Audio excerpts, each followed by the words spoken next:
seorang profesional muda, merasa jenuh dengan kehidupannya yang monoton di Jakarta. Suatu malam, setelah rapat panjang yang membosankan, ia duduk di balkon apartemennya, memandangi langit malam. Apakah ini hidup yang aku inginkan? Pikirnya. Keputusan besar akhirnya diambil.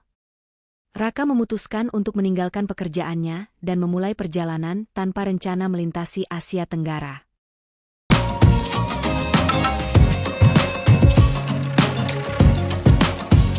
Keluarga dan teman-teman Raka terkejut dengan keputusannya. Mereka mencoba membujuknya untuk berpikir ulang. Kamu gila, Raka. Apa yang akan kamu lakukan tanpa pekerjaan? Tanya salah satu temannya. Namun, Raka tetap teguh pada keputusannya. Dia merasa perlu mencari makna hidup yang sesungguhnya. Raka mengemas barang-barang yang menurutnya penting. Pakaian sederhana, buku catatan, dan kamera. Dia meninggalkan banyak barang di apartemennya, menyadari bahwa dia tidak membutuhkan banyak untuk memulai perjalanan ini. Ketika Raka tiba di Bangkok, Thailand, ia langsung merasakan perbedaan budaya yang mencolok. Hiruk-pikuk kota yang penuh warna dan aroma makanan yang menggoda membuatnya merasa bersemangat. Namun, kejutan pertama datang ketika Raka kehilangan tasnya di pasar malam yang ramai. Di tengah kebingungan mencari tasnya, Raka bertemu dengan seorang wanita lokal bernama Play. Plo menawarkan bantuan dan mengajaknya ke rumahnya untuk beristirahat. Pertemuan ini menjadi awal dari persahabatan yang mendalam. Ploy mengenalkan Raka pada kehidupan sehari-hari masyarakat lokal. Dari Ploy, Raka belajar bahwa kebahagiaan tidak selalu datang dari harta benda, melainkan dari kesederhanaan dan kebersamaan. Saat Raka beradaptasi dengan kehidupan baru, ia menemukan bahwa kehilangan tasnya adalah berkah terselubung. Ia belajar untuk hidup dengan lebih sedikit dan lebih menghargai momen-momen kecil.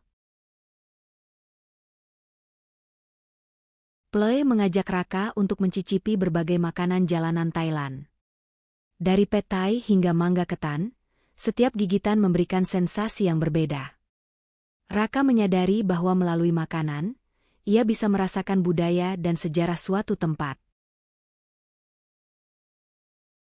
Kendala bahasa sering membuat Raka frustasi, tetapi ia belajar untuk berkomunikasi dengan bahasa tubuh dan senyuman.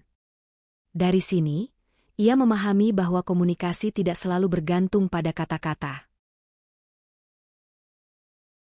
Dalam perjalanannya ke Chiang Mai, Raka mengunjungi kuil-kuil kuno dan berbicara dengan para biksu.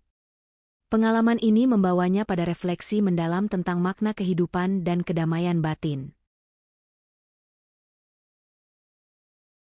Di sebuah hostel, Raka bertemu dengan Alex, seorang traveler dari Jerman.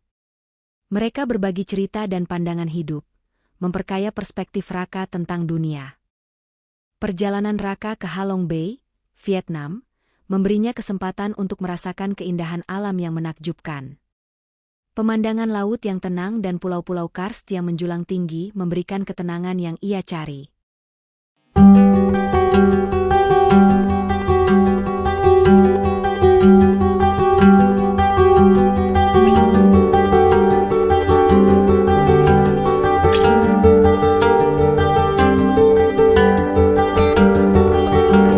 Raka menghadapi kesulitan ketika tersesat di hutan Kamboja.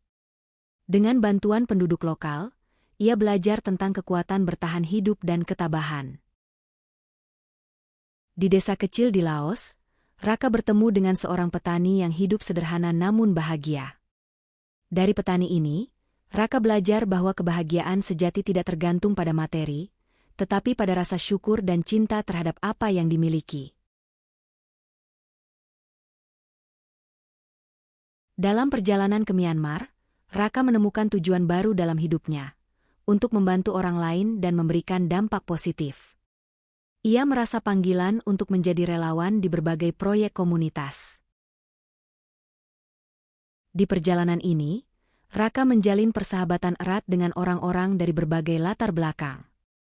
Salah satunya adalah seorang seniman jalanan di Kuala Lumpur yang menginspirasinya untuk melihat dunia dengan cara yang lebih kreatif.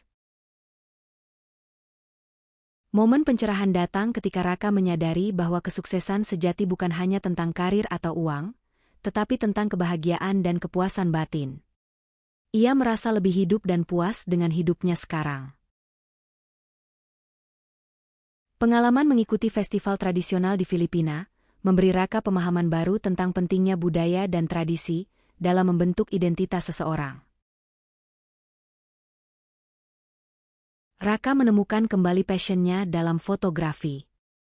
Ia mulai mengabadikan momen-momen indah sepanjang perjalanannya, menemukan bahwa fotografi memberinya cara untuk mengekspresikan perasaannya.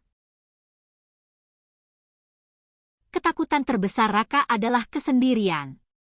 Namun, melalui perjalanan ini, ia belajar untuk berdamai dengan dirinya sendiri dan menikmati momen-momen kesendirian sebagai waktu untuk refleksi dan pertumbuhan. Raka tersentuh oleh kedermawanan orang-orang yang ditemuinya. Di sebuah desa di Vietnam, ia disambut dengan tangan terbuka oleh keluarga yang hampir tidak memiliki apa-apa. Pengalaman ini mengajarkannya tentang pentingnya memberi tanpa mengharapkan imbalan. Di Bali, Raka mengambil waktu untuk merenung di tepi pantai. Ia merenungkan perjalanan yang telah dilaluinya dan menyadari betapa jauh dirinya telah berubah.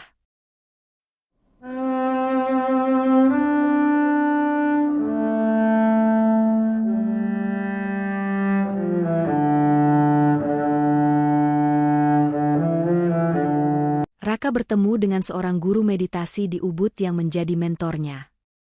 Dari guru ini, ia belajar tentang ketenangan batin dan bagaimana mencapai keseimbangan dalam hidup. Kesempatan tak terduga datang ketika Raka ditawari untuk menjadi fotografer lepas untuk sebuah majalah perjalanan. Kesempatan ini mengubah arah hidupnya dan memberinya platform untuk berbagi cerita dan foto-foto perjalanannya. Raka hampir pulang lebih awal ketika kehabisan uang di Manila.